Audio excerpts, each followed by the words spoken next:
She was dumped by her ex at the airport, then boarded an exclusive jet with the Mafia boss's Heir. That's exactly what happened to Julia Morgan on a Tuesday morning that started like any other, and ended with her life completely rewritten. Some moments split your world into before and after. This was one of them. Newark Liberty International Airport smelled like burnt coffee and broken promises. Julia had been awake since 5 in the morning, her suitcase packed 3 days early, outfit chosen a week ago. She'd even practiced jokes for the flight. Little things to make Ryan laugh when they finally took off for the vacation they'd planned for months. Their first real trip together. Their chance to figure out if what they had was actually going somewhere. She should have known better when he texted at 6:30 saying he was running late. She definitely should have known better when 7 o'clock came and went with no update. But Julia was the kind of person who believed in people until the very last second. Even when that last second came at 7:42, standing near gate 47, watching other couples board their flights while her phone buzzed in her hand. The text was short, brutal in its efficiency. "Don't wait. I can't do this anymore." 5 words. That's all it took to demolish 6 months of her life. No phone call, no explanation, just a message that might as well have said, "You're not worth the effort of a real conversation." People always talk about heartbreak like it's this private thing that happens behind closed doors. But Julia's heartbreak happened in the middle of a crowded terminal, with strangers rushing past, dragging roller bags and screaming at their kids. A woman nearby glanced at her, then quickly looked away with that expression people get when they witness someone else's pain and don't want to catch it like a disease. The boarding call for Flight 723 echoed overhead one final time. Julia stood frozen, phone shaking in her grip, unable to cry because airports don't feel like safe places for falling apart. You're supposed to be going somewhere. You're supposed to have a purpose. She had neither now. So she walked. She didn't head toward baggage claim or the exit. She just moved, suitcase rattling behind her across the polished floor, past coffee shops and bookstores, and people who all seemed to know exactly where they were going. Her reflection followed her in the terminal windows, a ghost wearing yesterday's confidence. Eventually, her feet carried her to a quieter section of the airport, where the regular gates gave way to something different. Private hangars, executive lounges, a world she'd only ever seen in movies. Through the floor-to-ceiling glass windows, sleek jets waited on the tarmac like they were too expensive to associate with commercial airlines. That's when she saw him. He stood near one of those jets, talking to an older man in a gray suit. But even from a distance, he looked like someone who didn't just exist in spaces, he owned them. Navy coat that probably cost more than her rent, hair dark enough to absorb light, and a presence that made everyone around him seem slightly out of focus by comparison. Julia didn't mean to stare. But grief does strange things. It makes you notice details you'd normally miss, like the way his hand moved when he talked, precise and controlled. Or the thin gold watch catching sunlight at his wrist.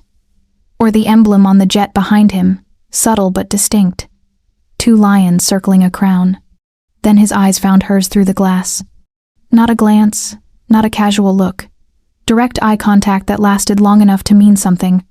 Long enough for Julia to feel seen in a way that had nothing to do with pity. He said something to the man beside him, then started walking toward her, toward the terminal entrance, toward Julia specifically. Her brain told her to move, to leave, to stop staring like some heartbroken mess who'd never seen an attractive man before. But her feet stayed planted. He pushed through the doors, and suddenly he wasn't separated by glass anymore. He was right there, close enough that she could smell expensive cologne and something else. Confidence, maybe. The kind you can't buy.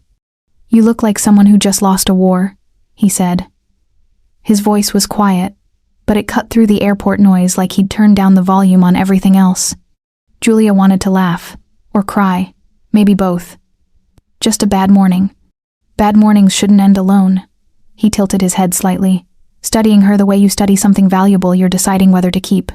"Come on, I'll give you a ride." She blinked. "I'm sorry, what?" "A ride. You look like you need to get out of here." He gestured back toward the private hangar. "I've got a plane leaving in 20 minutes. You're welcome to it." This had to be a joke, or a scam, or the setup to a true crime podcast. "You don't even know me." "That's the best way to start," he replied smoothly. "No expectations." Julia glanced behind him at the jet, at the crew moving around it with the efficiency of people who did this every day. Her logical brain screamed that this was insane. That you don't just board private jets with strangers, especially not strangers who look like they walked out of a magazine spread about people you'll never meet. But her heart, still bleeding from Ryan's 5-word execution, whispered something different. What did she have to lose that hadn't already been taken? "Where to?" she asked, surprising herself. A small smile touched his lips. The first expression she'd seen that felt genuine. "New York. You'll like the view. Before we take off with Julia, I want to know something. Where in the world are you watching this from right now?" "I'm telling you this story from my apartment here in New York, the very city where Julia's life is about to change forever. Drop your city or country in the comments below. I want to see how far this story is traveling. And if you're feeling this tension Julia's experiencing, hit that like button, share this with someone who loves a good plot twist, and subscribe so you don't miss what happens next. Because trust me, accepting that ride was just the beginning. Now, let's see what happens 30,000 feet in the air." Julia looked at her suitcase, at the gate where Ryan should have met her, at the stranger offering an escape she definitely shouldn't take. Then she followed him toward the jet. The inside of the jet didn't look real. Julia had flown commercial plenty of times. Cramped seats, recycled air, the guy next to you falling asleep on your shoulder. This was something else entirely. Cream leather seats wide enough to curl up in. Wood paneling that looked hand-carved. A table made of dark marble that probably weighed more than her car. The air smelled like cedar and fresh ground coffee, with something warmer underneath, like someone had bottled the idea of luxury and turned it into oxygen. A flight attendant appeared instantly, a woman in her 40s with silver hair pulled back tight. "Mr. Russo, we're ready for departure whenever you are." Mr. Russo. So that was his name. He gestured for Julia to sit, and she sank into a seat by the window. Her ratty suitcase looked offensive next to all this perfection, like bringing fast food into a 5-star restaurant. Russo settled across from her, relaxed in a way that suggested he did this every Tuesday. Maybe he did. He pulled out a bottle of champagne from a built-in cooler, the kind with a label Julia couldn't pronounce but knew cost more than her rent. "You don't have to be nervous," he said, pouring 2 glasses without asking if she wanted one. "I'm not the dangerous type." "That's exactly what the dangerous type says," Julia replied. He laughed. Actually laughed. It changed his whole face, made him seem almost human instead of whatever expensive thing he'd been before. "Fair enough. My name's Adrian." "Julia. Julia." He repeated it like he was testing how it tasted. "It suits you." The engines came to life beneath them, a low thrumming that built into power. Within minutes they were moving, gliding down a private runway Julia hadn't even known existed. The regular airport fell away below them, and suddenly they were climbing into empty blue sky. Julia watched the ground shrink, the city turning into a map of itself. For the first time since that text message, she felt like she could breathe. Adrian didn't talk much at first. He seemed content to let silence fill the space, which Julia appreciated more than she could say. Most people tried to fill every gap with noise. He just existed, comfortable in his own skin in a way she'd never managed. When he finally spoke, his questions felt different than the small talk she was used to. Not "what do you do," but "what made you choose marketing?" Not "where are you from," but "what's keeping you in Jersey City?" And somehow, Julia found herself answering honestly. About her job at a mid-size firm that was fine but not fulfilling. About how she'd wanted to move to Manhattan for years, but never had the guts. About Ryan, though she didn't say his name. Just someone who turned out to be really good at wasting my time. Adrian listened with an attention that felt rare. Most people waited for their turn to talk. He actually heard her, gray eyes steady and focused, like nothing else in the world mattered more than whatever she was saying. "You're better off," he said when she finished. "People who leave like that do you a favor. They show you who they are before you waste more years finding out. Doesn't make it hurt less." "No," he agreed. "But pain from truth is cleaner than pain from lies." Julia took a sip of champagne. It tasted like liquid gold, bubbles dancing on her tongue. "So what about you? What's this family business you mentioned?" His expression shifted, just barely, like a door closing behind his eyes. Import and export mostly. Luxury goods. Art, jewelry, private transport. That's vague. It's complicated. He leaned back, and she noticed the way his jaw tightened. Just for a second. Just enough. Let's say not everyone plays by the same rules in my line of work. Before Julia could push further, his phone buzzed. He glanced at the screen and his whole demeanor changed. The relaxed charm disappeared, replaced by something harder, sharper. "Excuse me," he said, standing and moving toward the front of the cabin. Julia watched him through the gap between seats. He spoke in Italian, fast and low. She didn't understand the words, but she understood tone. Anger barely held in check. Authority that expected obedience. When the flight attendant passed by to refill Julia's glass, she moved around Adrian like he was a live wire. Not with fear, exactly, with respect. The kind you show someone who could ruin your life with a phone call. Julia's stomach tightened. She'd been so caught up in the escape, in the luxury, in Adrian's carefully constructed charm that she hadn't asked the obvious question. Who flies private jets on a random Tuesday morning? Who has crews that treat them like royalty? Who speaks Italian with that much steel in their voice? Adrian returned a few minutes later, his mask back in place. Smooth, collected. But Julia saw the tension in his shoulders now. The way his fingers drummed once against his thigh before he caught himself and stopped. "Everything okay?" she asked. "Always," he said. But his smile didn't reach his eyes anymore. They flew in silence after that. Julia pretended to admire the view while her mind raced through possibilities, each one worse than the last. Drug dealer, arms trafficker, corporate criminal. Every movie she'd ever seen about dangerous men in nice suits flashed through her head. When they started their descent, Adrian leaned forward. "We're landing at Teterboro. It's a small airport in Jersey, easier than going into the city.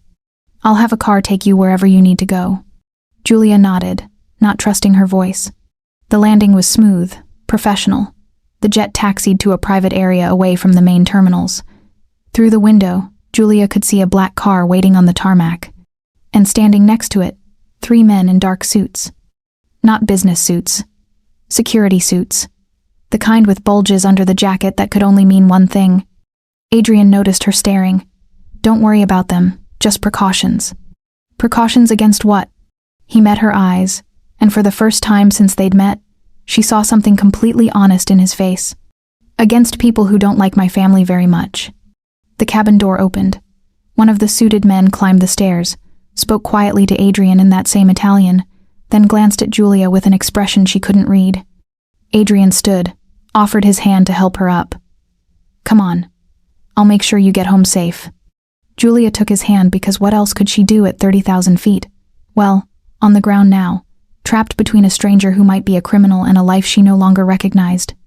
She followed him down the stairs toward the waiting car, every instinct screaming that she'd just traded one disaster for something infinitely worse. The car smelled like leather and secrets. Julia sat in the back seat next to Adrian as they glided through traffic toward Manhattan. The kind of traffic that would have had her honking and cursing in her beat-up Honda, but this driver navigated it like water finding cracks. Smooth, inevitable. Outside, the world was turning gold. That particular shade of late afternoon, when the sun hits the buildings just right and makes even the ugly parts of the city look like they matter. Neon signs flickered to life early. Street vendors packed up their carts. People rushed home from jobs they probably hated to apartments they couldn't quite afford. Julia's world, the one she was supposed to be returning to. Except nothing felt the same anymore. Adrian hadn't said much since they left the airport. He sat with one arm stretched along the back of the seat, close enough that Julia could feel the warmth radiating off him but not quite touching. His phone kept buzzing. He kept ignoring it. "You're quiet," he said finally, "trying to figure out what I just did. Having regrets?" Julia looked at him, really looked, at the sharp line of his jaw, the way his eyes seemed to hold entire conversations he'd never say out loud. The small scar above his left eyebrow that she hadn't noticed before. "I don't know yet," she admitted. He smiled at that. Not the polished smile from before. Something smaller, more real. Honest answer. "I appreciate that." The car turned onto her street in Jersey City. Familiar buildings appeared through the window. The bodega on the corner where she bought coffee every morning. The laundromat where she'd wasted hundreds of Sunday afternoons. Her apartment complex with its chipped paint and broken buzzer. It all looked smaller somehow. Like she'd been gone for years instead of hours. The driver pulled up to the curb. Adrian got out first, then offered his hand to help her. An old-fashioned gesture that should have felt ridiculous but somehow didn't. He pulled her suitcase from the trunk and walked her to the building entrance. The security door hung slightly open like it had been for months. Her landlord kept promising to fix it. He never did. "This is me," Julia said, suddenly aware of how pathetic her building looked compared to private jets and armed security. "Thanks for the ride. And the champagne. And the temporary escape from my terrible life choices." Adrian reached into his coat and pulled out a card. Thick stock, cream-colored, with a phone number embossed in silver. No name, no company, just 10 digits that somehow felt heavier than they should. "In case you ever want a different kind of flight," he said, placing it in her hand. His fingers brushed hers. Just for a second. Just long enough for Julia to feel electricity shoot up her arm. "Will you answer if I call?" she asked, trying to sound casual and failing completely. Adrian's eyes locked on hers, gray like smoke, like storms over water. "Only if I shouldn't." Then he was gone. Back in the car, disappearing into traffic, leaving Julia standing on the sidewalk holding a business card that felt like a live grenade. She turned it over in the light. That's when she saw it, embossed so faintly she'd almost missed it. A crest, 2 lions circling a crown. The same symbol from the jet. Julia climbed the 3 flights to her apartment because the elevator was broken again. Inside, everything was exactly how she'd left it. Dishes in the sink, laundry on the chair, the half-packed suitcase she'd left open on her bed, mocking her with its optimism. She should unpack, make dinner, call her sister. Do any of the normal things normal people did on a Tuesday evening. Instead, she stood at her window and stared at the card until the sun finished setting and her reflection stared back at her in the glass. The week that followed felt like living underwater. Julia went to work, smiled at her coworkers, sat through meetings about campaign strategies and target demographics, pretended that her life hadn't been split into before and after by a 5-word text and a private jet. Her boss asked if she was okay. She said she was fine. Food poisoning. Bad shrimp. He bought it because people always buy the easiest explanation. At night, she'd take out the card, run her fingers over the embossed numbers. Think about Adrian's voice saying, "Only if I shouldn't." Wonder what kind of man gives you his number and tells you not to use it. She Googled Russo Family New York, but nothing useful came up. Just a bunch of restaurants and a few real estate developers. Either Adrian was nobody, or he was the kind of somebody who didn't show up in search results. Julia suspected the second option. Her friends texted asking about the trip with Ryan. She lied and said she'd gotten sick. They sent sympathy emojis and moved on with their lives. Ryan didn't contact her at all. Not to apologize. Not to explain. Radio silence, like she'd never existed. Maybe she hadn't. Maybe the version of Julia who believed in vacation plans and future promises had died at that airport gate. What was left felt sharper, more awake. Dangerous in ways she didn't quite understand yet. By Friday, she'd convinced herself to throw the card away. By Saturday, she'd tucked it back in her wallet. By Sunday evening, she was walking home from the grocery store with a bag of wine and frozen dinners when she saw him. Ryan. Standing outside her building, not leaning casual against the wall or checking his phone, standing rigid, looking over his shoulder every few seconds like he expected something terrible to appear. Julia's first instinct was to turn around, to go literally anywhere else. But her legs kept moving forward, pulled by the same morbid curiosity that makes people slow down at car accidents. He spotted her. Relief and fear fought for control of his face. Fear won. "Julia." His voice cracked on her name. "Thank God. I've been waiting for hours." She stopped 10 feet away, close enough to talk, far enough to run. "What do you want, Ryan?" "I need to explain." He took a step toward her. She took a step back. He noticed. "Please, you're in danger." Julia almost laughed. "I'm in danger? You dumped me at the airport with a text message and disappeared for a week. I think the danger part of my life is pretty well handled." "You don't understand." His eyes darted to the street behind her. "They're watching you. They know about us. About what I did." Who's watching me? Ryan pulled something from his pocket. A folded piece of paper, worn like he'd been carrying it for days. His hand shook as he held it out. If you ever see the crest with 2 lions, he said, his voice dropping to barely a whisper, run. Julia's blood turned to ice. She snatched the paper from his hand and unfolded it, written in pen, just 1 line, the same words he'd just spoken. Below it, sketched in rough pencil, was the emblem. 2 lions, 1 crown. The same crest from Adrian's card burning a hole in her wallet right now. Where did you get this? She demanded. But when she looked up, Ryan was already backing away. A black sedan had appeared at the end of the street. Not speeding, not obvious, just there, watching. I'm sorry, Ryan said, fear making his voice thin. I'm so sorry for everything. Then he ran. Actually ran. Disappearing around the corner like his life depended on it. Julia stood frozen on the sidewalk, grocery bag in one hand, warning note in the other, as the sedan slowly drove past. The windows were tinted too dark to see inside, but she felt eyes on her anyway. Watching, waiting, knowing. Ryan, wait. Julia's voice cut through the street noise sharper than she intended. He was already halfway down the block, but something in her tone made him stop. Or maybe it was the desperation. She'd heard it in her own voice and hated it, but right now she needed answers more than pride. He turned back, glancing nervously at the sedan that had slowed near the intersection. Watching, always watching. You have 2 minutes, Julia said, walking toward him but keeping her distance. The note crumpled in her fist. Tell me what's happening. All of it. Ryan's face looked wrong. This wasn't the guy who'd spent 6 months promising her a future. This was someone being hunted.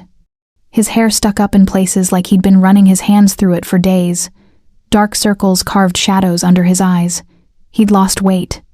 6 months ago, I got approached by an investor, he started, words tumbling out fast. Private money, big money. He said he could help me with the tech startup, get us out of development hell. All I had to do was facilitate some transfers through the port. What kind of transfers? Documents, financial records. I didn't ask questions because I didn't want to know. He laughed, bitter and sharp. Turns out not knowing doesn't protect you. The investor, he works for a family in Florida. They're trying to move into New York territory, and they needed someone with access to port systems. Someone nobody would suspect. Julia's stomach turned. You smuggled something. Information. Encrypted files disguised as shipping manifests.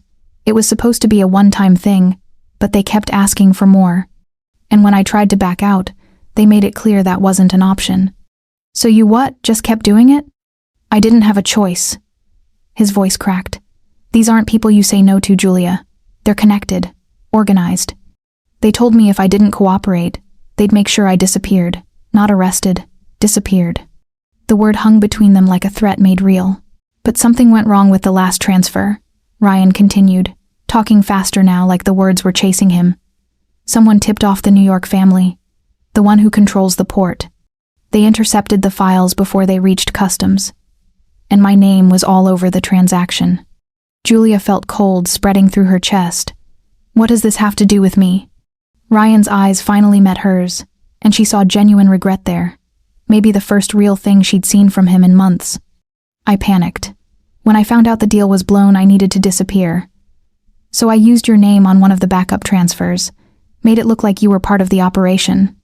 I thought it would buy me time, make them think I had a partner they needed to investigate. The grocery bag slipped from Julia's hand. Eggs cracked on the sidewalk. She barely noticed. You framed me. I didn't think they'd actually come after you. I thought they'd just monitor you for a while and realize you knew nothing, but that's not how they work. His voice dropped lower. They know about you now, Julia. They think you're involved, and the people I was working for, the Florida family, they're looking for anyone who can give them leverage against New York. So I'm caught between 2 criminal organizations because you're a coward. He flinched but didn't deny it. That morning at the airport, I got a message. They were following me, following us. I had to cut ties before they used you to get to me. The text was the only way I could think to keep you out of it. By abandoning me in public and making me look like an idiot? By making it look like we meant nothing to each other. If they thought we'd broken up, maybe they'd leave you alone. He glanced back at the sedan. It hadn't moved. But then you got on that plane. Julia's blood froze. What? The private jet. I have people watching my accounts, tracking my movements. They sent me photos. You, boarding a Russo family aircraft. Walking right into the center of everything I was trying to keep you away from. The name hit her like a fist. Russo.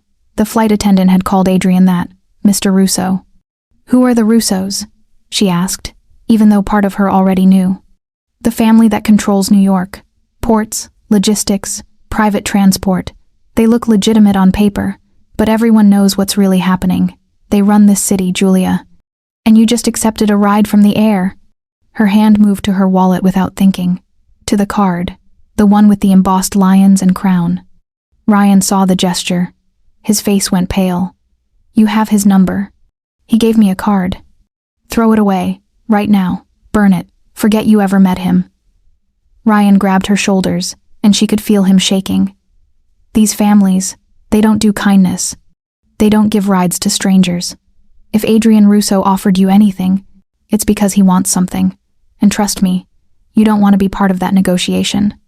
The sedan's engine revved. Just once. A warning. Ryan dropped his hands and stepped back. I have to go. They're probably already tracking this conversation. Just promise me you'll stay away from him. Stay away from all of it. Where are you going? Somewhere they won't find me, or I hope they won't. He was already moving backward, putting distance between them. I'm sorry, Julia, for everything. You deserved better. Then he was running again, this time not stopping when she called his name. The sedan pulled forward, following him slowly, like a cat that had all the time in the world to catch a mouse. Julia stood alone on the sidewalk, surrounded by broken eggs and shattered illusions. Her hands trembled as she pulled out her wallet and extracted Adrian's card. Under the streetlight, the emblem became clear. 2 lions circling a crown, identical to the sketch on Ryan's warning note. She should throw it away, should go inside, lock her door, pretend this was all some nightmare she could wake up from. Instead, she pulled out her phone. The number rang twice before someone answered. Not Adrian. A man's voice, sharp and suspicious. Who is this? Julia's mouth went dry. I need to speak to Adrian. This is a private line. How did you get this number? He gave it to me. Silence. Then, muffled conversation in the background. Italian again. Fast and aggressive. A different voice came on. Colder. More authority.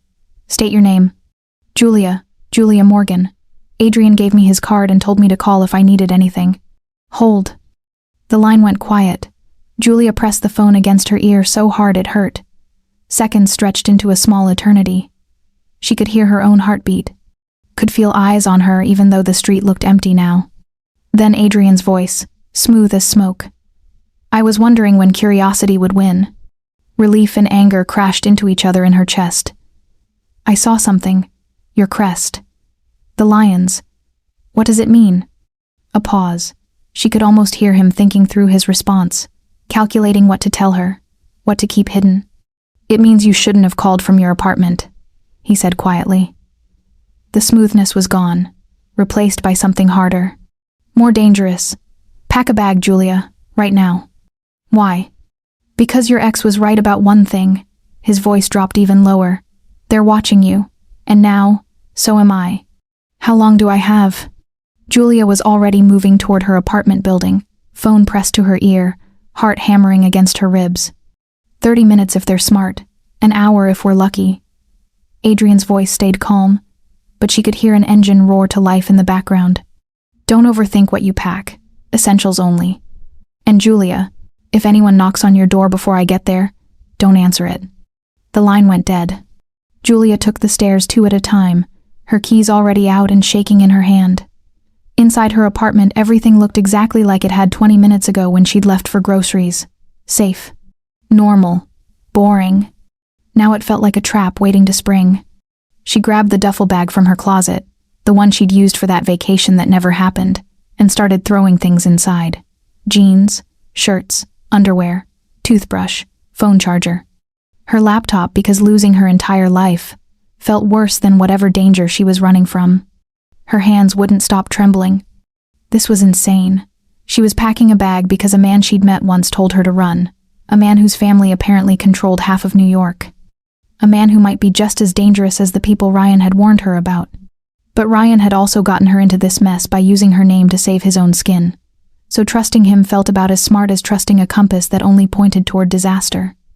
Julia zipped the bag shut and looked around her apartment one more time, at the cheap furniture she'd collected over years. The photos on the wall from a life that already felt like it belonged to someone else. The coffee mug still sitting in the sink from this morning. Would she ever see any of this again? A car horn blared outside. 2 short bursts. Julia grabbed her bag and ran. Adrian stood next to a black SUV, same kind that had followed Ryan earlier, but this one had its engine running and passenger door already open. He took her bag without a word and tossed it in the back seat. "Get in." She did. They were moving before she even got her seatbelt clicked. Adrian drove like someone who'd done this before, taking corners fast but controlled, checking mirrors every few seconds. The city lights blurred past the windows. "Where are we going?" Julia asked. "Somewhere they won't look tonight. After that, we'll figure it out." "That's not an answer. It's the only one I've got right now." He merged onto the highway heading south, and the speedometer climbed past 80. "Tell me exactly what Ryan said to you." Julia recounted the conversation, watching Adrian's jaw tighten with each detail. When she got to the part about Ryan using her name on the transfer, his hands gripped the steering wheel hard enough that his knuckles went white. "That stupid, selfish piece of garbage," Adrian muttered. "So it's true? He really framed me?" "Worse than that. He made you visible. In my world, being visible is the most dangerous thing you can be." Adrian glanced at her, then back at the road. "The Florida family he was working for, they're called the Mariner Group. They've been trying to move product through New York ports for 2 years. My family shut them down every time. Ryan was supposed to be their way in. And now they think I was helping him. Now they think you're leverage. If they can't use you to get information, they'll use you to get to me." Julia's stomach dropped. "Why would they care about you?" "Because you got on my plane. Because I drove you home. Because in the 48 hours since you walked into my life, you've been photographed with me twice." He switched lanes, cutting around a truck. "Surveillance isn't hard when you know where to look. And these people, they're always looking." The highway stretched out ahead of them, mostly empty now that they'd left the city behind. Streetlights gave way to darkness. Trees appeared on both sides like walls closing in. "So what happens now?" Julia asked quietly. "Now you stay with me until we can figure out how deep this goes. If Ryan only used your name once, we might be able to convince them you're nobody. But if he was stupid enough to use it multiple times, or if there's paper trail connecting you to the transactions, then you're a problem that needs solving. And by solving, you mean... I mean they'll either try to turn you or eliminate you. Neither option ends well." Julia leaned her head against the window, watching the darkness rush by. A week ago, her biggest problem had been whether Ryan would remember to pick her up at the airport. Now she was running from criminal organizations because her ex-boyfriend had used her as a human shield. "Why are you helping me?" she asked. "You don't owe me anything." Adrian was quiet for a long moment. When he spoke, his voice carried something she hadn't heard before, something almost vulnerable. "Because you got caught in crossfire that wasn't meant for you. And because when I offered you that ride, I made you my responsibility." "That's it? Responsibility?" He glanced at her again, and in the dashboard lights his eyes looked less gray and more silver. "Would you believe me if I said there were other reasons?" Julia thought about the way he'd looked at her in the airport, the careful attention during their flight, the card with his private number that he'd told her not to use unless she shouldn't. "I don't know what I believe anymore," she admitted. "Fair enough." Adrian took an exit toward Atlantic City. "For now, just believe that you're safer with me than anywhere else. Let me ask you something that's been on my mind while telling this story.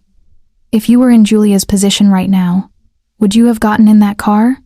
Would you trust a man you barely know, even if staying meant facing unknown enemies alone? Here's what I find fascinating. We judge Julia's choices from the safety of our screens, but desperation changes the math of decision-making, doesn't it? Some of you are probably thinking she's being reckless. Others might say she's being smart, choosing the devil you can see over the one you can't. Drop your honest thoughts in the comments. Would you have run? Or would you have walked into that estate? There's no right answer here, and I genuinely want to hear different perspectives. And listen, if you're invested in Julia's survival, show it. Hit that like button, share this story with someone who appreciates complex characters, making impossible choices. Drop a comment with your take, and subscribe because part 2 is going to test everything you think you know about loyalty and love. The highway narrowed into a coastal road. Ocean smell drifted through the vents. They passed beach houses and empty parking lots, and stretches of sand that looked black under the moonlight. Then Adrian turned onto a private road, and Julia's breath caught. Gates appeared ahead. Not decorative gates, security gates, 12 feet tall, topped with cameras that tracked their approach. They opened automatically as the SUV slowed. Beyond them, lights spread across what couldn't possibly be called a house. Estate didn't even cover it. 3 stories of glass and stone that seemed to grow out of the coastline itself. Manicured lawns despite it being October. A fountain in the circular driveway that probably cost more than Julia would earn in her lifetime.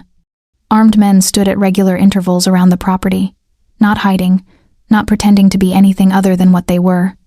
Adrian pulled up to the main entrance and killed the engine. Julia stared at the building, at the guards, at the sheer overwhelming scale of wealth and power on display. "This is where you live?" "One of the places." He got out and came around to open her door. "Welcome to the family business, Julia. Try not to let it kill you." She stepped out into air that smelled like salt and money and danger. Somewhere inside that massive structure, people were waiting. People who would decide whether she was an asset or a liability.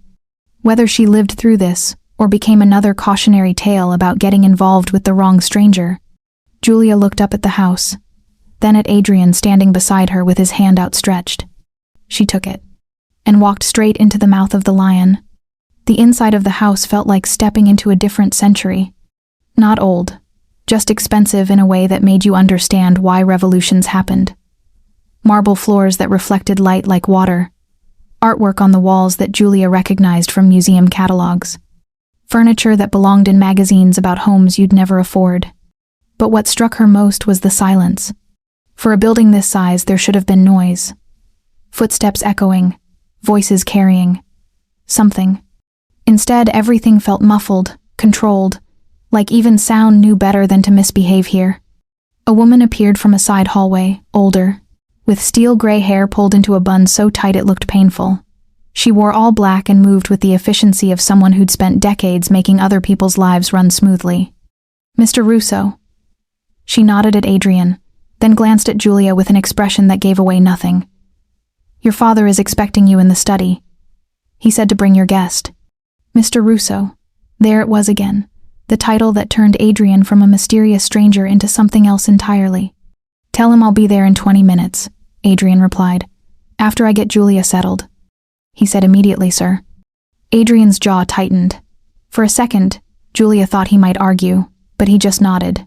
Understood. The woman disappeared as quickly as she'd arrived. "Come on." Adrian guided Julia toward a wide staircase that curved up to the 2nd floor. "We'll get you a room first. Then I need to explain some things before you meet him." "Meet who?" "My father." He said it the way people said the president or the pope, with weight that demanded respect. They climbed in silence. The 2nd floor opened into a hallway lined with doors, each one probably leading to a bedroom bigger than Julia's entire apartment. Adrian stopped at one near the end and pushed it open. The room inside looked like something from a luxury hotel. King bed with white linens, private bathroom visible through an open door. Windows overlooking the ocean, waves crashing against rocks in the darkness. Adrian set her bag on a bench at the foot of the bed. "You'll be safe here. Door locks from the inside. No one enters without permission." "Whose permission? Mine or yours?" "Both." He walked to the window, hands in his pockets, staring out at nothing. "Julia, I need you to understand something before we go downstairs. My family isn't what you think it is. I don't know what I think anymore." He turned to face her. "My grandfather built this empire from nothing. Came over from Italy with $10 and a willingness to do whatever it took to survive. By the time my father inherited, we controlled shipping routes from Boston to Baltimore, legitimate business on paper, extremely profitable. But legitimacy was never the whole story. The ports, the logistics companies, the transport services, they're all real. We move art, jewelry, luxury goods for clients who pay extraordinary amounts for discretion and speed. That part is true." He paused. "What's also true is that those same networks can move other things that don't show up on customs forms." Julia's stomach twisted. "Like what?" "Information. Money. People who need to disappear or appear somewhere new. We don't touch drugs or weapons. That's a line my father drew years ago. But everything else?" Adrian shrugged. "Let's just say we provide services that exist in gray areas." "You're telling me you're criminals." "I'm telling you we're a business that operates in spaces where the law gets flexible." He met her eyes. "My father runs that side. The shadow operations. The deals that happen in back rooms and offshore accounts. I handle the legitimate operations. I keep the art galleries running, the private jets flying, the luxury logistics clean enough that nobody looks too close at what else we might be doing. So you're the acceptable face while your father runs an empire built on crime. That's one way to look at it." Adrian moved closer, and Julia could see something in his expression that looked almost like regret. "Another way is that I'm trying to transition us into something sustainable. Something that doesn't require armed guards and offshore accounts. But change takes time, especially when you're fighting families who want things to stay exactly how they've always been. Like the Florida family. The Mariner Group. Exactly. They've been trying to muscle into our territory for years, offering deals, making threats, finding weak points to exploit. Ryan was supposed to be one of those weak points." Adrian's voice hardened. "They gave him money, made him promises, then used him to plant fake financial records in our system. If those records had reached the right people, they could have triggered investigations that shut down half our operations. But you caught it. We caught it because someone tipped us off. We still don't know who. Could have been someone inside their organization having second thoughts. Could have been another family trying to start a war between us. Either way, we intercepted the files before damage was done." Julia sat down on the edge of the bed, trying to process everything. "And my name was in those files. Your name was on 3 separate transactions, large enough to matter, recent enough to investigate." Adrian crouched in front of her so they were eye level. "The moment those files were flagged, your name got flagged. And when surveillance saw you boarding my plane 2 days later, it stopped looking like coincidence. So now everyone thinks I'm part of this. Now everyone thinks you're either a plant from Florida trying to get close to me, or you're my plant trying to infiltrate Florida. Either way, you're a piece on a board you didn't know existed. And the truth doesn't matter. The truth is irrelevant when perception is what keeps you alive." He stood, offering his hand to help her up. "Which is why I need your help tomorrow morning." Julia took his hand but didn't stand yet. "Help with what?" "Proving you're not a threat. There's a meeting in the morning. Family members, associates, people who want to know why I brought an unknown woman into our home during a security crisis." His grip tightened slightly. "You're going to have to tell them everything Ryan did. Everything he said. And you're going to have to convince a room full of very suspicious people that you're innocent. What if they don't believe me?" Adrian's expression went cold in a way that reminded Julia exactly what kind of family she'd walked into. "Then we'll have bigger problems than Florida." "Define bigger." "Let's just say my father doesn't tolerate loose ends, and right now, you're the definition of a loose end." Julia finally stood, pulling her hand from his. "So you brought me here to protect me, but also to interrogate me. I brought you here because leaving you out there meant you'd be dead or disappeared by morning. At least here, you have a chance to defend yourself." "How generous." "It's more than most people get." He walked toward the door, then stopped. "Get some sleep if you can. Tomorrow is going to be brutal. And Julia, when you're in that room, don't try to be brave or clever. Just tell the truth as directly as possible. These people can smell lies from across the table." "What happens if I fail?" Adrian looked back at her, and for the first time since they'd met, she saw genuine worry in his eyes. "Then I won't be able to protect you, not even from my own father." He left, closing the door quietly behind him. Julia stood alone in the luxury bedroom with its ocean view and locked door. Outside, waves crashed against the shore. Inside, her heart hammered against her ribs. She'd thought the worst part of her day was being dumped at an airport. Now she was trapped in a mansion full of criminals who would decide by morning whether she lived or died. and the man she'd trusted to save her might not be able to do anything if they chose wrong. Julia didn't sleep. She spent the night sitting by the window, watching waves turn from black to gray to silver as dawn broke over the Atlantic. Her mind kept replaying Ryan's panicked face, Adrian's warnings, the weight of a world she'd stumbled into without a map. At 7, someone knocked. Not Adrian.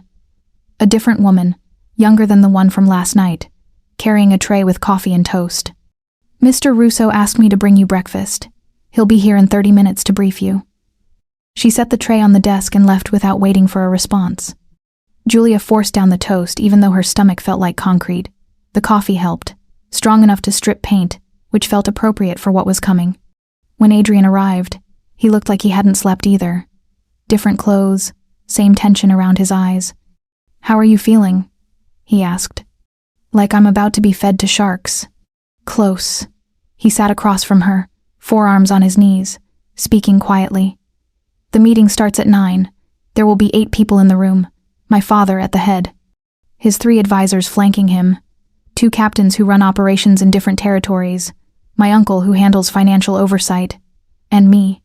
That's 7. You're the 8th. Adrian met her eyes. "They're going to ask questions. Some will sound friendly. None of them are. Answer directly.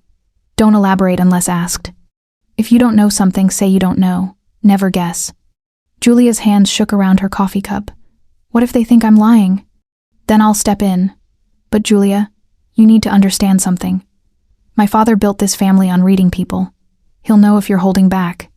So, whatever you're hiding, whatever you think might make you look bad, tell them anyway.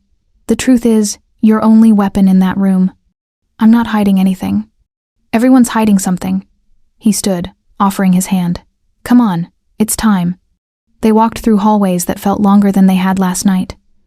Down a different staircase. Through a section of the house that looked less like a home and more like an office building. Closed doors. Muffled voices behind them. Adrian stopped outside a door at the end of the hall.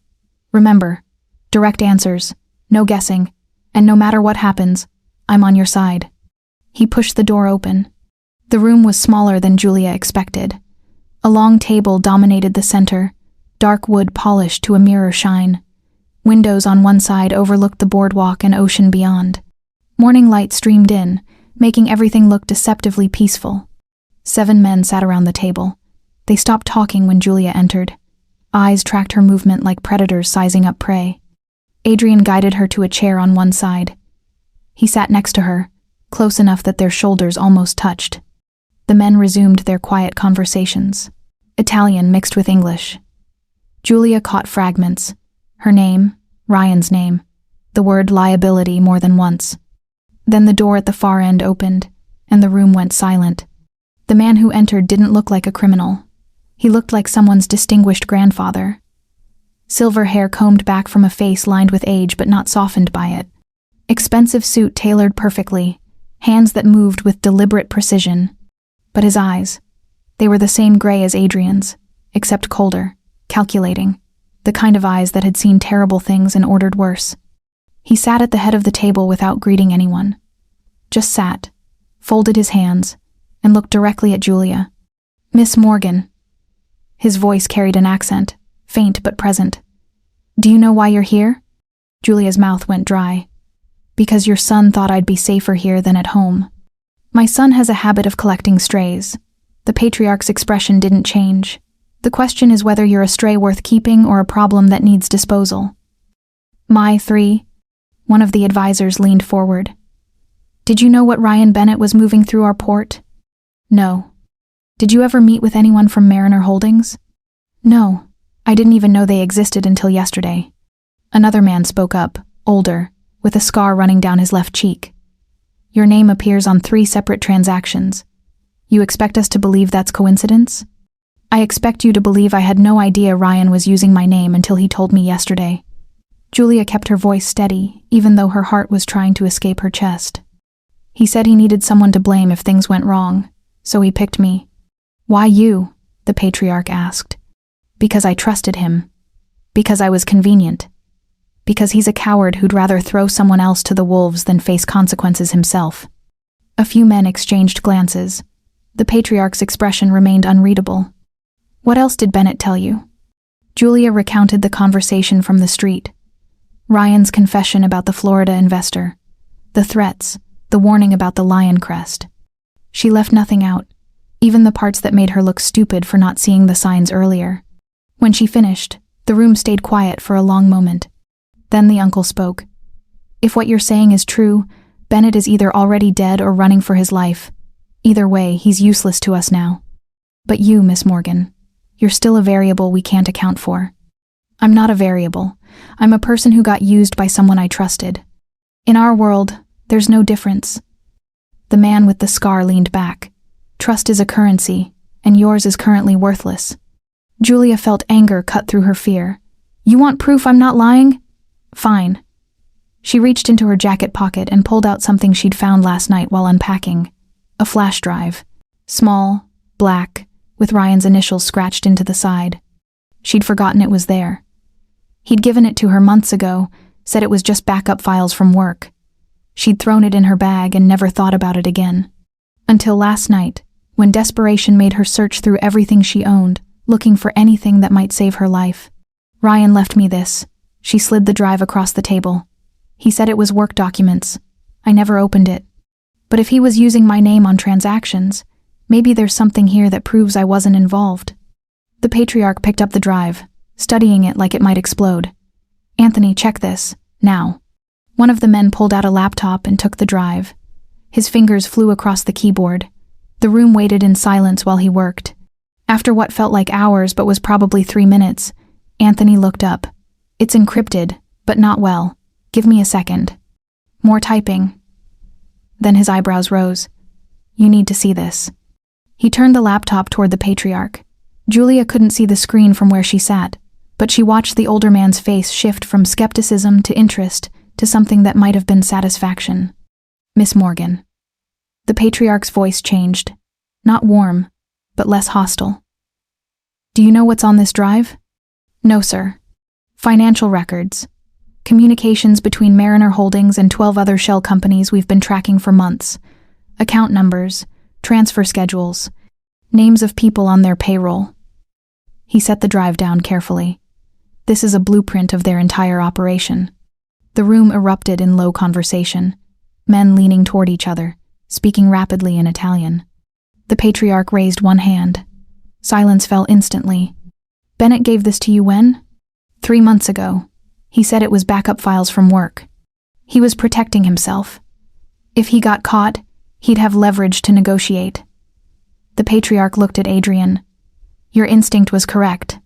She's not a plant. Adrian's shoulder relaxed slightly against hers. The patriarch turned back to Julia. You've just handed us something worth more than your life, Miss Morgan. Names, numbers, patterns. This will take time to verify, but if even half of it checks out, you've given us what we need to dismantle Mariner's network. So I can go home? No. The word came down like a hammer. You can't go home because home is where they'll look for you first. You stay here, under our protection, until we've neutralized the threat. For how long? As long as it takes. The patriarch stood, signaling the meeting was over. Smart girl. My son chose well. He walked out, advisors following. Within seconds, the room emptied except for Julia and Adrian. She let out a breath she'd been holding for the last hour. Did I just pass the test? You did more than that. Adrian took her hand, pulling her to her feet. You just bought your safety. So why don't you look happy? He guided her toward the door, speaking quietly. Because you also just made enemies. The people in Florida whose network you just exposed, they're going to want revenge. And now they know exactly where you are, and who's protecting you. I thought that was the point. I'm safer here. You are. But safe and untouchable aren't the same thing. Adrian stopped in the hallway, turning to face her fully. Julia, you need to understand. You're not a guest here anymore. You're an asset, and assets get used. Used how? His expression darkened. That's what we're about to find out. The day stretched into evening like elastic pulled too far. After the meeting, Adrian had disappeared into his father's study for hours. Julia spent the time in her room, staring at walls that cost more than her annual salary, wondering if she'd traded one cage for another. Nobody told her she couldn't leave, but nobody invited her to either. She existed in a strange limbo between guest and prisoner, protected and trapped. Around 7, the same woman from breakfast brought dinner on a tray. Grilled fish, roasted vegetables, wine that probably had a vintage older than Julia. She ate because her body needed fuel, not because she tasted anything. By the time night fell completely, she needed air that didn't smell like expensive furniture and unspoken threats. The balcony attached to her room faced the ocean. Julia stepped out into darkness, cut only by moonlight on water. Salt air hit her lungs, sharp and clean. Waves crashed against rocks below, rhythmic and endless. Out here, she could almost pretend the last 72 hours hadn't happened. Almost believe she was just a girl on vacation, watching the Atlantic do what it had done for millions of years before her problems existed. Can't sleep? Julia spun. Adrian stood in the doorway, backlit by her room's soft glow. He'd changed into dark jeans and a black shirt, sleeves rolled to his elbows. No jacket, no armor. Just a man who looked as tired as she felt. Didn't hear you knock. I didn't. Door was open. He stepped onto the balcony, leaving space between them. I wanted to check on you. Today was rough. That's one word for it. He moved to the railing beside her, close enough to talk quietly over the waves, but not touching. You did well in there. Better than most people would have. I told the truth. Apparently that's revolutionary in your world. It is. Adrian stared at the water. Most people who end up in that room try to lie their way out, or beg, or make promises they can't keep. You just laid everything out and let the pieces fall where they would. Didn't feel like I had another choice. You always have a choice. You could have run, could have lied, could have tried to cut a deal. He glanced at her. Instead, you gambled on honesty. That takes either courage or stupidity. Haven't figured out which yet? Still deciding. A small smile touched his lips, then faded. For what it's worth, I'm glad you're here. Alive. Safe. Julia watched him in profile. The sharp line of his jaw, the way wind moved through his hair, how the moonlight made his eyes look less gray and more like mercury. Why did you really help me, Adrian? He was quiet for a long moment. When he spoke, his voice carried something she hadn't heard before. Vulnerability. Because when I saw you in that airport, you looked like I felt. Lost. Angry. Like someone had just ripped away the future you thought you had. He turned to face her fully. I've spent my whole life preparing to inherit an empire I never asked for. Every decision made for me before I was old enough to choose. Every path already mapped out. And I just keep walking it because that's what you do when you're born into a legacy like mine. You could leave. Could I? He leaned against the railing. My father spent 40 years building this. My grandfather before him. If I walk away, everything they sacrificed for means nothing. The family fractures. Enemies move in. People who depend on us for protection lose it. That's not your fault. It's my responsibility. There's a difference. Adrian exhaled slowly. But sometimes I wonder what it would be like to just be someone else. Anyone else. To make choices based on what I want instead of what's expected. Julia understood that feeling more than she wanted to admit. I spent 6 months molding myself into someone Ryan would want, laughing at jokes that weren't funny, pretending to like his friends, planning a future around his schedule. She looked down at the waves. Then he threw me away with a text message, and I realized I'd been living someone else's life anyway. So what do you want now? I don't know. She laughed, bitter and sharp. A week ago I would have said stability, safety, a relationship that lasted. Now I'm standing on a balcony in a criminal's mansion, wanted by rival gangs, and the only person who makes sense is someone I should be running from. Adrian moved closer. Just a step, but it changed the air between them. For what it's worth, he said quietly, you're the first real thing that's happened to me in years. Everyone else wants something. Power, money, connection. You just wanted to escape a bad morning. Look how that turned out. Maybe it turned out exactly how it was supposed to. Julia looked up at him, at eyes that held storms and secrets, at a face that belonged on currency or oil paintings, at a man who controlled an empire but couldn't control his own life. This is insane, she whispered. Completely. He reached up. fingers brushing a strand of hair from her face. The touch sent electricity down her spine. But maybe insane is better than safe. She could feel his breath, could smell cologne mixed with salt air, could see the exact moment his gaze dropped to her lips. The space between them shrank. His hand moved to her waist. Her heart hammered so hard she thought it might crack ribs. Then his phone vibrated. Adrian froze, pulled back just slightly. Frustration flashed across his face before the mask slid back into place. He checked the screen. Whatever he read made his jaw tighten. "What is it?" Julia asked, though part of her didn't want to know. Adrian looked at her with an expression caught between regret and something darker. "They found Ryan." "Where?"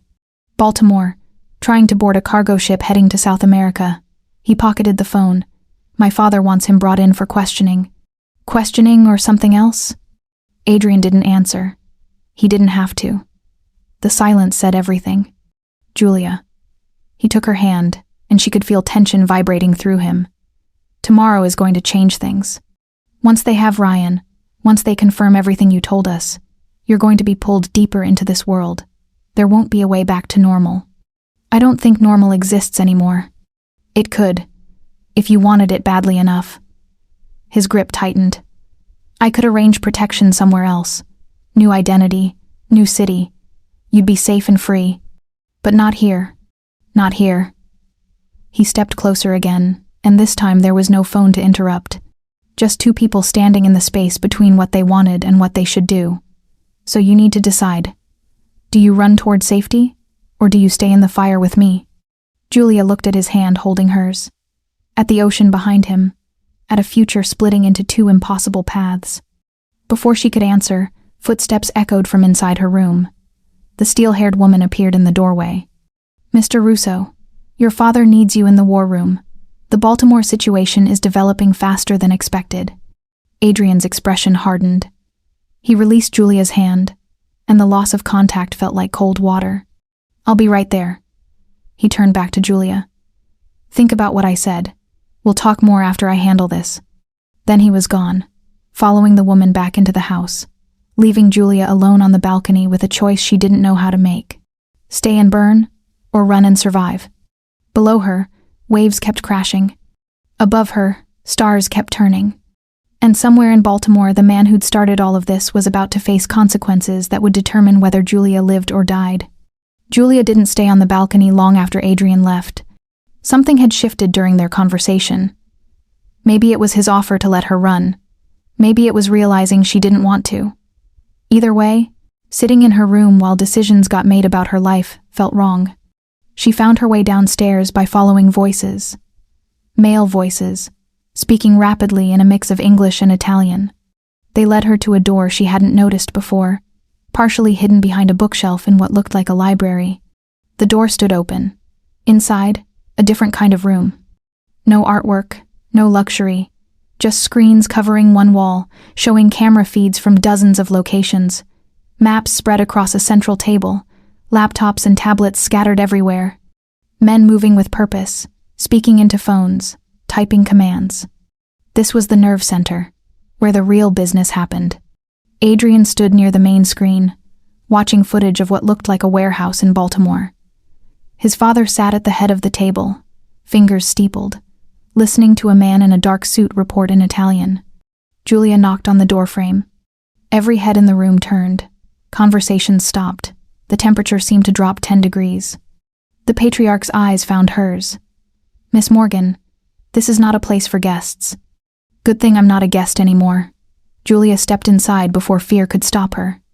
"You said I'm an asset. Assets don't sit in rooms waiting to be told what happened."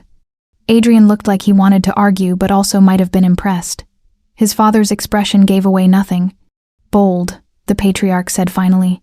"Stupid, but bold." He gestured to an empty chair. "Sit. Don't speak unless asked." Julia sat. The man in the suit continued his report, this time in English. Subject was apprehended at Pier 17, attempting to board the Mariposa, cargo vessel registered in Panama. No resistance. Currently being transported to the Baltimore facility for preliminary questioning. Preliminary. The patriarch's voice carried weight. "How long until he arrives?" 3 hours by car. We're using the secondary route to avoid traffic cameras. Good. Anthony, what have you found on the drive? The man who'd examined Julia's flash drive during the meeting pulled up files on one of the screens. More than we expected. Mariner Holdings is just the surface. Underneath are connections to 6 other organizations operating along the eastern seaboard. Money flowing through banks in the Cayman Islands, Panama, Cyprus.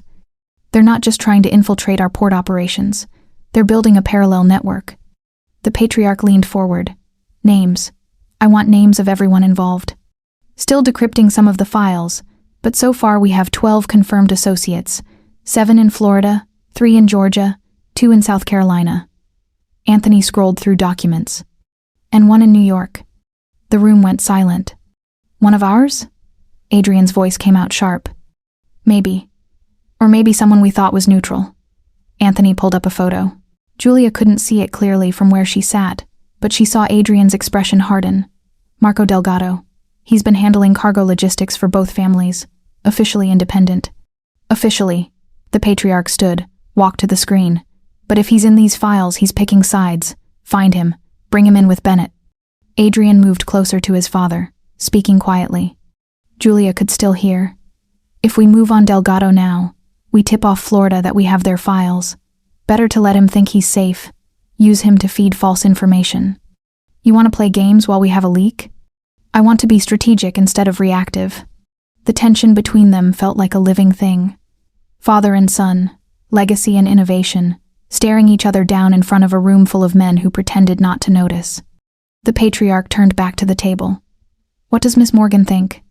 Every eye swung to Julia. She fought the urge to sink into her chair. You're the one who brought us the drive, the patriarch continued. You know Bennett better than anyone here.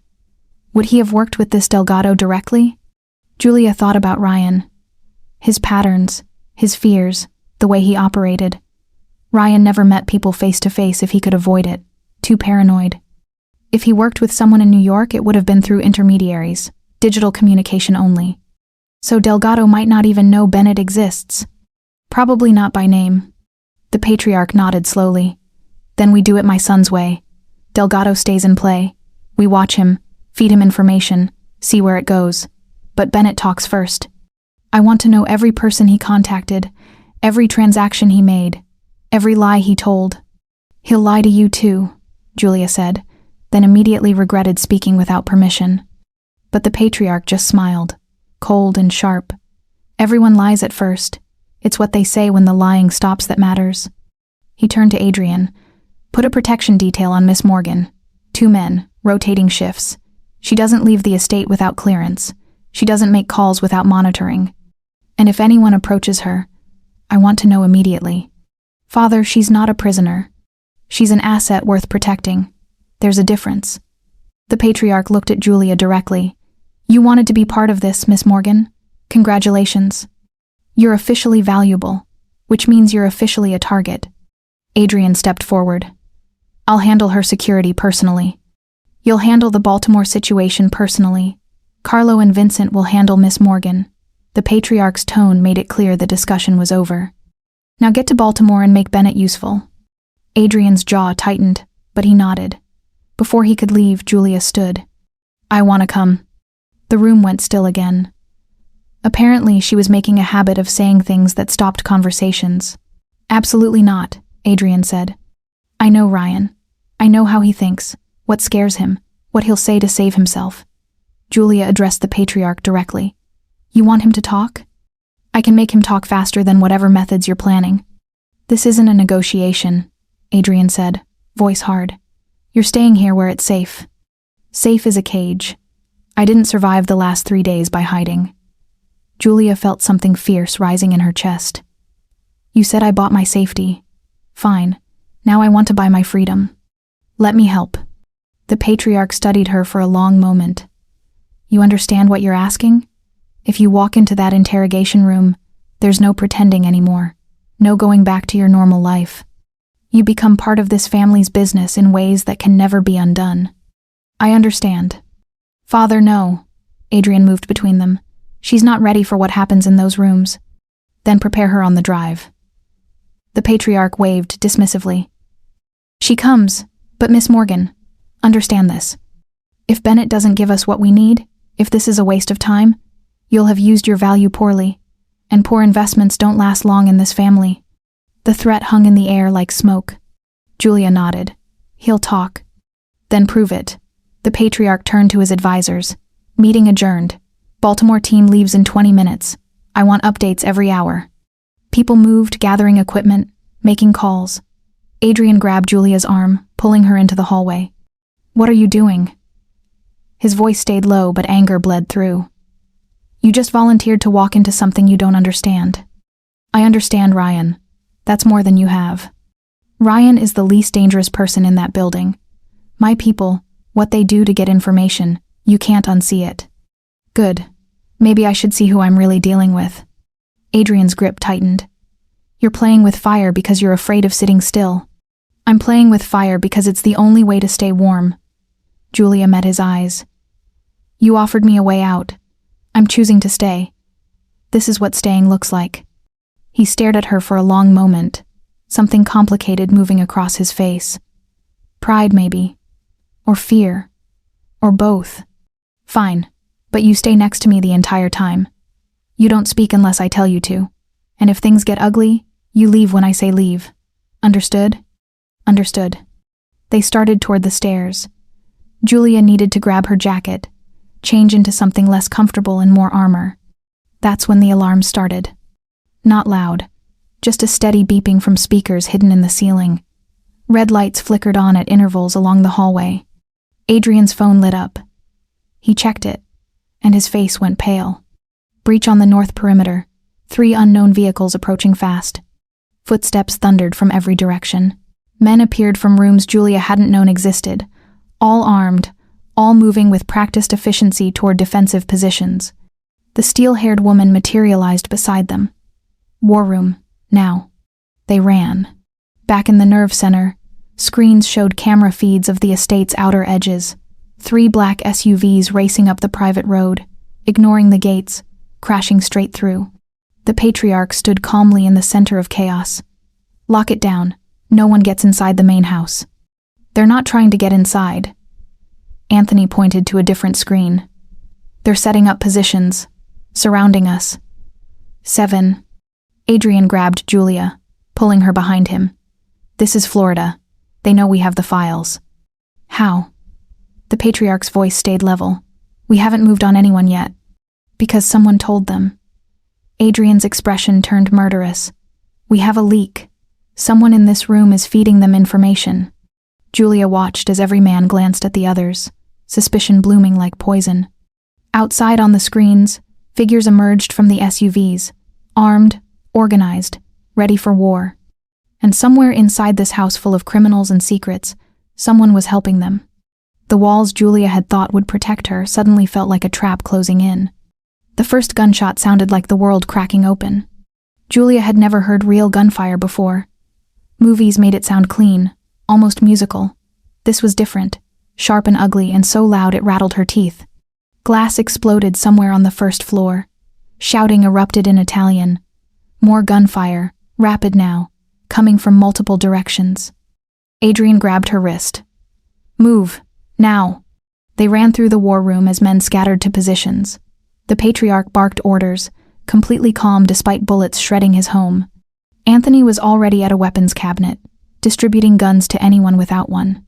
Adrian pulled Julia down a corridor she'd never seen, away from the windows, away from the sounds of invasion. His grip hurt, but she didn't complain. Fear had stolen her voice anyway. Behind them, the gunfire intensified. Someone screamed. The lights flickered once, twice, then emergency backup kicked in, bathing everything in harsh white. They descended stairs Julia hadn't known existed. Narrow, concrete, built for function, not comfort. At the bottom, a steel door with a keypad. Adrian punched in a code, yanked it open, shoved her through. The room beyond looked like something from a spy movie. Reinforced walls, security monitors, a table with medical supplies, weapons mounted on racks. This wasn't a safe room. This was a bunker. Stay here. Adrian moved to one of the monitors, pulling up camera feeds. Don't leave for any reason. What about you? I'm going back up. That's insane. That's my family dying up there. His voice came out hard enough to cut. I'm not hiding while they fight. Julia watched the monitors over his shoulder. Outside, muzzle flashes lit up the darkness. Inside, she could see Russo guards taking defensive positions, returning fire through broken windows. Bodies on the ground. Too many to count. One camera showed the north entrance, armed men breaching through, moving with military precision. Another showed the garage, where 2 guards fell before they could reach cover. This wasn't a warning. This was an execution. How many? Julia asked. At least 15 that I can see, probably more. Adrian grabbed a handgun from the rack, checked the magazine with practiced ease. They're not trying to negotiate. They're here to send a message. What message? That nobody steals from them and lives. The door above them burst open. Footsteps thundered down the stairs. Adrian spun, raising the gun. Don't shoot. It's Vincent. The man who stumbled through the door was bleeding from his shoulder, face pale with pain and adrenaline. He collapsed against the wall, breathing hard. Julia moved without thinking. Grabbed the medical kit from the table, dropped to her knees beside him. Let me see. Vincent looked at Adrian, who nodded. Julia peeled back his jacket. The wound looked bad, but not fatal. Bullet had gone through the muscle, missing anything important. She'd taken exactly 1 first aid course in college. It would have to be enough. Her hands shook as she opened gauze packages, but fear made her focused instead of paralyzed. Apply pressure. Stop the bleeding. Wrap it tight. You've done this before, Vincent grunted. Not with bullet wounds. Julia tied off the bandage. But bleeding is bleeding. She's good, Vincent said to Adrian, then winced. Where do you need me? You're staying here. Protect her if anyone gets through. Adrian checked his phone. Cursed. Communications are jammed. They planned this. Another explosion rocked the building. Closer this time. The monitors showed smoke pouring from the east wing. Julia stood, wiping Vincent's blood on her jeans. There's a leak. Someone told them exactly when to hit, exactly where your defenses were weak. I know. Adrian's expression turned cold. The charming man from the balcony was gone, replaced by something dangerous. And when this is over, I'm going to find out who. Gunfire erupted directly above them, so close that dust fell from the ceiling, shouting in English now. They were inside the main house. Adrian moved to the door, listening. They're sweeping floor by floor. Looking for the war room, probably. Looking for my father. Will they find him? My father's been surviving assassination attempts since before I was born. He'll be fine. Adrian glanced back at her. But if they're sweeping, they'll find this bunker eventually. The door is reinforced but not indestructible. So we wait here to get trapped? We hold position and trust that my people will push them back. But the monitors told a different story. Russo guards were fighting hard, but the attackers had numbers and surprise. One by one, camera feeds went dark as equipment got destroyed. The estate that had felt like a fortress an hour ago was being torn apart. Julia moved closer to Adrian. Tell me the truth. Are we going to die here? He looked at her. Really looked. Like he was trying to memorize her face in case these were the last minutes they had. Maybe. Probably not. But I won't let them take you. His voice dropped lower. Whatever happens, you stay behind me. If it comes down to it, if there's no other choice, I'll make sure you get out. What about you? I'm exactly where I'm supposed to be. This is my world, Julia. I was raised for moments like this. Something raw flickered across his face. But you weren't. You got dragged into a war that isn't yours because I made the selfish choice to bring you home instead of putting you on a bus to anywhere else. I chose to stay. You chose based on incomplete information. I chose based on you. Julia grabbed his arm. So if you die trying to protect me, I'm going to be really angry. He almost smiled. Then the monitors went completely black. Total darkness for 3 seconds before emergency lighting kicked in, red this time, making everything look like it was already soaked in blood. They cut main power. Adrian raised his gun. That means they know where the generator is, which means the leak is someone with architectural knowledge. Vincent tried to stand, grimaced. Limited list. Maybe 8 people know this building that well. 8 people I trusted. Adrian's voice could have frozen water. A new sound joined the chaos above. Heavy footsteps in the stairwell, multiple sets, moving fast and coordinated. Adrian positioned himself in front of Julia. Vincent raised his weapon despite his injury. 3 targets descending, Vincent whispered. Maybe 4. The footsteps stopped just outside the door. Then voices. Muffled but close. Thermal shows 3 bodies. The reinforced door is here. Blow it. Adrian grabbed Julia, pulling her behind the table. Get down. Cover your ears. She did. The explosion was muffled but still loud enough to make her skull ring. The steel door buckled inward, smoking and twisted. Through the gap, Julia could see flashlight beams cutting through smoke. Adrian fired first. The sound in the enclosed space was deafening. Vincent fired beside him, one-handed, jaw clenched against pain. Return fire came like thunder. Bullets sparked off concrete. One shattered a monitor. Another punched through the table inches from Julia's head. She pressed herself flat, hands over her ears, watching Adrian move like someone who'd done this 100 times. Smooth, efficient, no hesitation. He wasn't the man who'd offered her champagne on a private jet. This was the heir to a criminal empire, defending his territory with the kind of violence that made her understand exactly what kind of family she'd joined. The firing stopped. Voices shouted in the stairwell. Retreating maybe, or regrouping. Adrian reloaded, breathing hard. They'll try again, next time with more explosives. Then we can't be here when they do. Julia stood despite every instinct screaming to stay down. Is there another way out? Vincent pointed to the far wall. Service tunnel, goes to the garage, but if they're smart, they'll have it covered. Then we fight our way through. Adrian looked at Julia. Can you run? Can you keep up? He grabbed her hand. Let's find out. They moved to the wall. Vincent pushed a hidden panel, revealing a narrow passage beyond.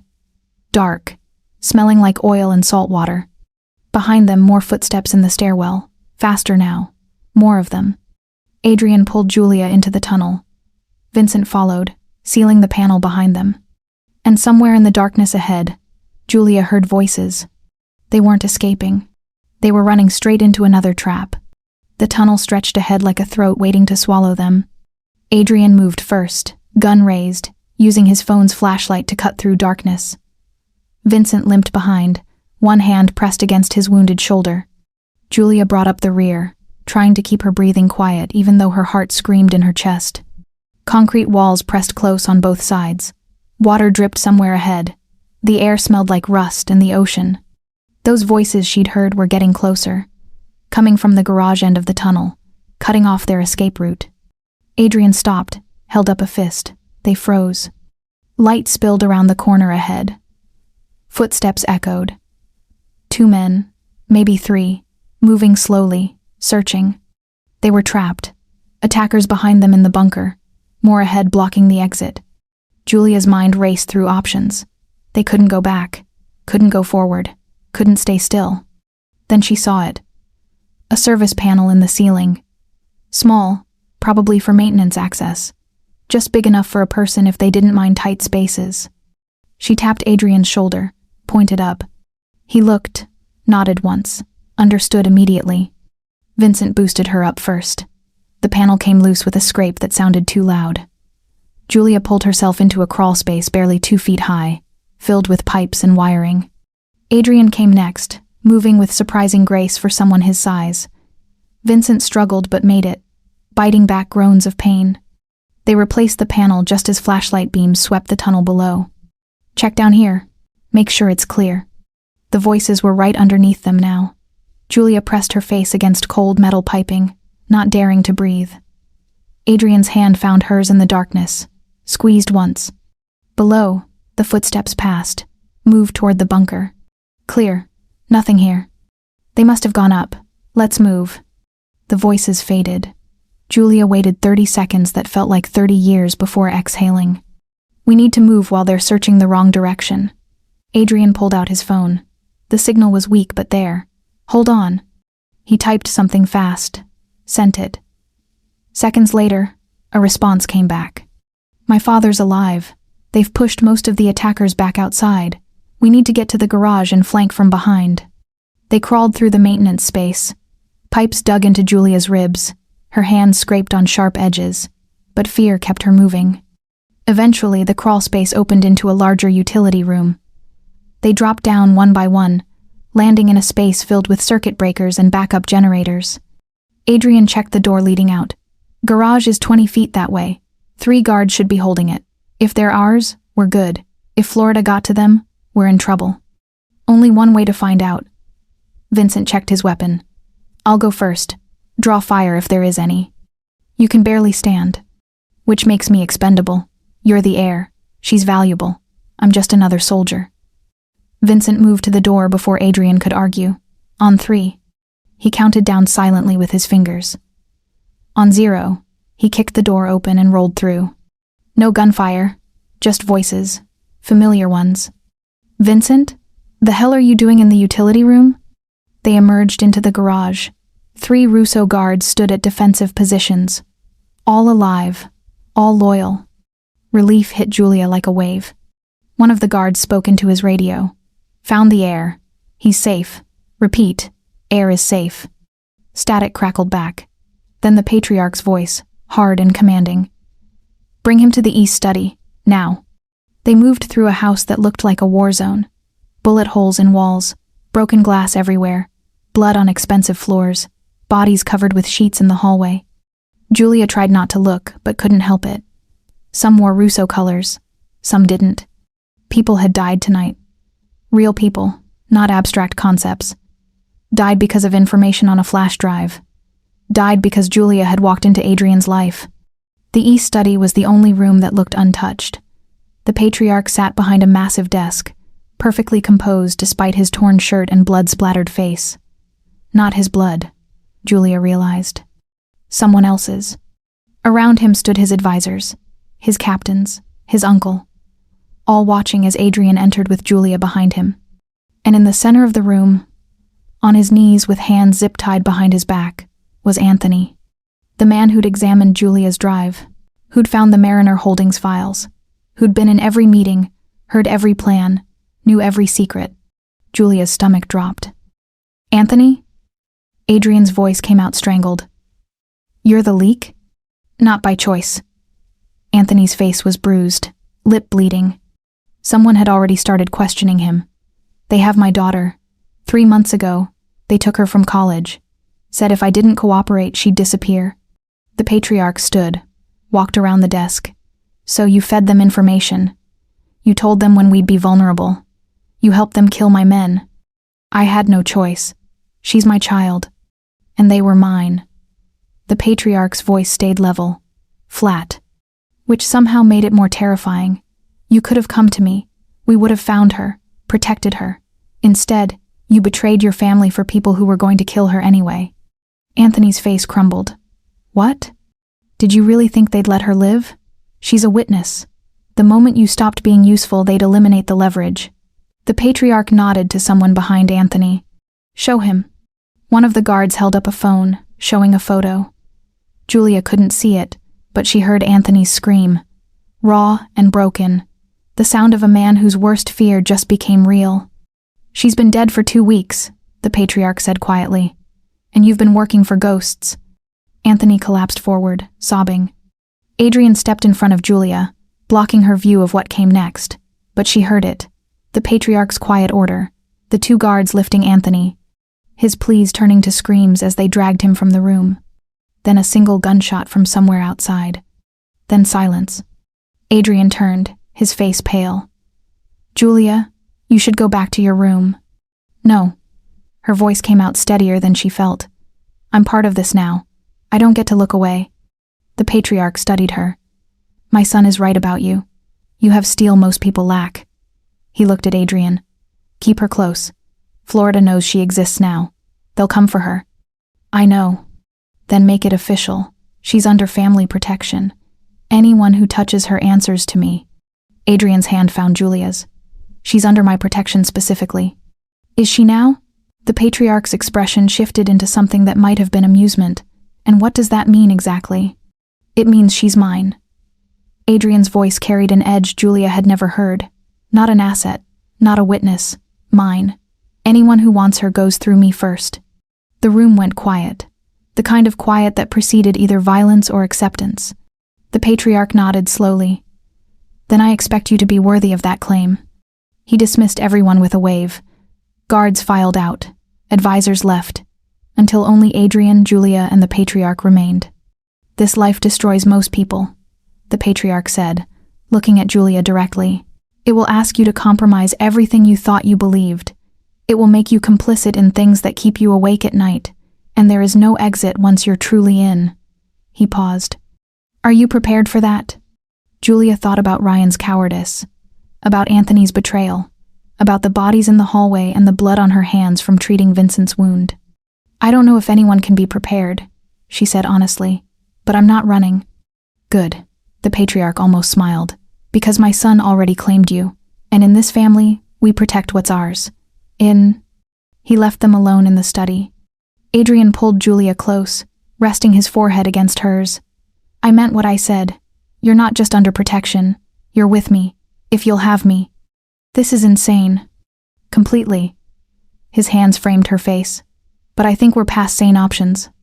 Julia looked up at him, at gray eyes that had seen violence tonight, at hands that had held a gun and held her with equal certainty. Then I'm staying. He kissed her. Finally. No interruptions this time. Just the taste of survival and something that felt dangerously close to belonging. When they pulled apart, Julia's phone buzzed. Unknown number. She answered, still wrapped in Adrian's arms. A voice she didn't recognize, smooth. Threatening. Miss Morgan, this is Marcus Delgado. I believe you have something that belongs to my employers. And now, you've made this personal. The line went dead. Julia looked at Adrian. They're not done. No. His expression hardened. But neither are we. Dawn came slowly, like the world wasn't sure it wanted to try again. Julia stood at her bedroom window watching pink light spread across the ocean. Below, crews worked to clear debris. Broken glass swept into piles, bullet casings collected, blood scrubbed from marble floors. They were erasing evidence of last night's war, making it look like violence had never touched this place. But Julia knew better now. Violence lived here. It just wore expensive suits and used words like business and logistics instead of what it really was. She turned from the window and caught her reflection in the full-length mirror. The girl staring back looked like a stranger. Same face, same dark hair falling past her shoulders, same body wrapped in borrowed clothes because everything she'd packed felt like it belonged to someone else. But her eyes had changed. Harder now, older, like she'd lived a decade in 4 days. A week ago, she'd been someone who worried about marketing campaigns and whether her boyfriend remembered to set his alarm. Someone who thought the worst thing that could happen was public humiliation at an airport. That person was dead. What stood in her place was someone who'd treated bullet wounds, survived an assault, watched a man executed for betrayal. Someone who'd kissed a criminal and meant it. A knock interrupted her thoughts. The steel-haired woman entered without waiting for permission. Mr. Russo requests your presence. The patriarch wants to speak with you both. Julia followed her downstairs, through hallways being repaired, past guards posted at new intervals. The house felt different in daylight. Less like a fortress, more like a beautiful cage. They gathered in the main dining room. The patriarch sat at the head of a table that could seat 20. Adrian stood near the windows, already dressed in a fresh suit despite the early hour. He looked tired but controlled. Always controlled. Sit, Miss Morgan. The patriarch gestured to a chair near his right hand. Close enough to matter. Julia sat. Her heart hammered, but she kept her hands steady. Last night you proved something, the patriarch began. Most people would have frozen, hidden, begged for mercy. You stayed calm, helped the injured, and made no demands for special treatment. That speaks to character. I just did what needed doing. Exactly. He leaned forward. In this family, we value people who understand necessity, who don't flinch when reality gets ugly. You're raw, untrained, but you have potential. Potential for what? For survival. For belonging.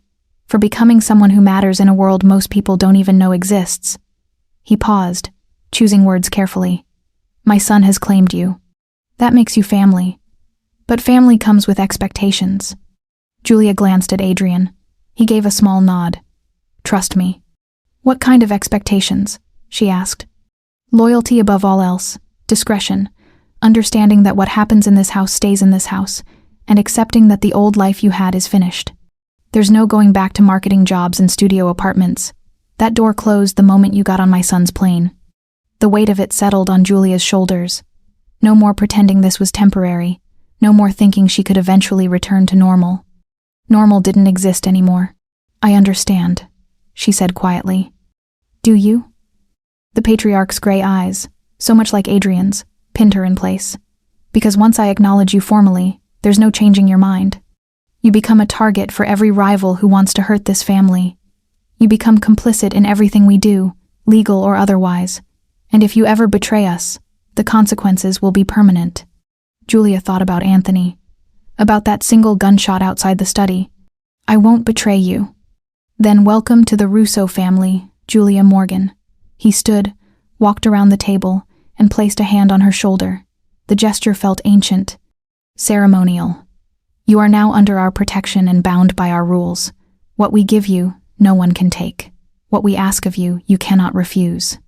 Adrian moved closer, standing behind her other shoulder. United front. The patriarch returned to his seat. Now, down to business. The Mariner group will retaliate for last night. They lost 14 men. That's not something they'll ignore. We need to move first. Ryan, Adrian said. He's still in Baltimore. If we can make him talk, we can map their entire network. Then get him here. Today. I want every name, every location, every weakness. The patriarch looked at Julia. And you'll help my son extract that information. You know Bennett. Use that. Julia nodded, even though the thought of seeing Ryan again made her stomach turn. They talked strategy for another hour. Names and places and plans that sounded like chess moves but meant life or death. Julia listened, absorbing everything, understanding she was being tested, measuring whether she could handle the weight of what she'd chosen. Eventually, the patriarch dismissed them. Adrian took her hand as they left, leading her out to the balcony where they'd almost kissed before the world exploded. Are you okay? He asked quietly. I don't know what okay means anymore. Fair. He pulled her close, arms wrapped around her waist. For what it's worth, you belong here. With me. I've never been more sure of anything. Julia leaned into him, breathing in cologne and safety and danger all mixed together. A week ago, I was planning a vacation with a guy who dumped me via text. Now I'm part of a crime family. Technically, you're part of a luxury logistics empire. That murders people who betray them. Well, yes, that too. He tilted her chin up, forcing her to meet his eyes. But you're alive, you're strong, and you're mine. Those are the only facts that matter. He kissed her. Soft this time. Gentle. Like they had all the time in the world instead of enemies circling. So here we are. Julia walked into that airport, a woman destroyed by a text message, and she's walking out of this chapter as someone who just earned her place in one of the most dangerous families in New York. But here's the question that should be haunting you right now. What did she really gain? And what did she lose? Power comes with a price tag, and Julia's about to find out exactly how much hers costs. Adrian's brother returning isn't just a family reunion. It's a declaration of war, and Julia's standing right in the crossfire. If you want to see how she survives what's coming, if you need to know whether this forbidden love story ends in loyalty or betrayal, then here's what I need from you. Smash that like button if this story grabbed you. Drop a comment telling me your prediction for part 2. Will Julia become the family's greatest asset or their biggest liability? Share this with anyone who's ever made a choice they couldn't take back, and subscribe with notifications on because part 2 drops soon, and you won't want to miss a single second. The Russo family's about to go to war, and Julia's no longer a bystander. Let's see if she survives it. They pulled apart at the sound of rapid footsteps. A guard appeared, face urgent. Mr. Russo, your father needs you immediately. There's been a development. They rushed back inside to the study. The patriarch stood at his desk, holding a phone, expression darker than Julia had ever seen. What happened? Adrian demanded. Your brother. The patriarch's voice came out flat. Dangerous. He's coming home. Adrian went pale. Dante? That's impossible. You exiled him 5 years ago. He can't just come back. He can when he's aligned himself with the Chicago family. They're backing his claim to leadership. Sending him here with a full escort to challenge my authority. The patriarch set down the phone carefully, like it might explode. He arrives tomorrow. Tomorrow? Adrian's hands clenched into fists. Why now? Because we're weakened from last night's attack. Because Florida is pushing from the south. Because he sees an opportunity to take what he thinks is rightfully his. The patriarch looked at his son. Your brother never forgave me for choosing you as heir. Now he's coming to take it by force. A commotion outside. Engines roaring up the driveway. Everyone moved to the window. A black SUV approached, different from the Russo vehicles, sleeker, more aggressive, and on the hood a crest Julia had never seen before. A single wolf, jaws open, ready to devour. The Chicago family's mark. The SUV stopped at the main entrance. The driver got out, walked calmly to the door, and knocked. One of the guards answered, accepted an envelope. The driver left without a word. The guard brought the envelope to the patriarch. Inside, a single card with elegant handwriting. The patriarch read it aloud. Brother, I'm coming home to claim what you stole. Prepare accordingly, Dante. The room fell silent. Julia watched Adrian's face shift through emotions. Shock, anger, something that looked like old pain resurfacing. She touched his arm. What happens now? Adrian looked at her, then at his father, then out the window at the retreating SUV carrying a message from a ghost. Now we fight for what's ours, he said quietly, and we pray we're strong enough to win. The wolf crest disappeared down the driveway. And somewhere in Chicago, a prodigal son prepared for war.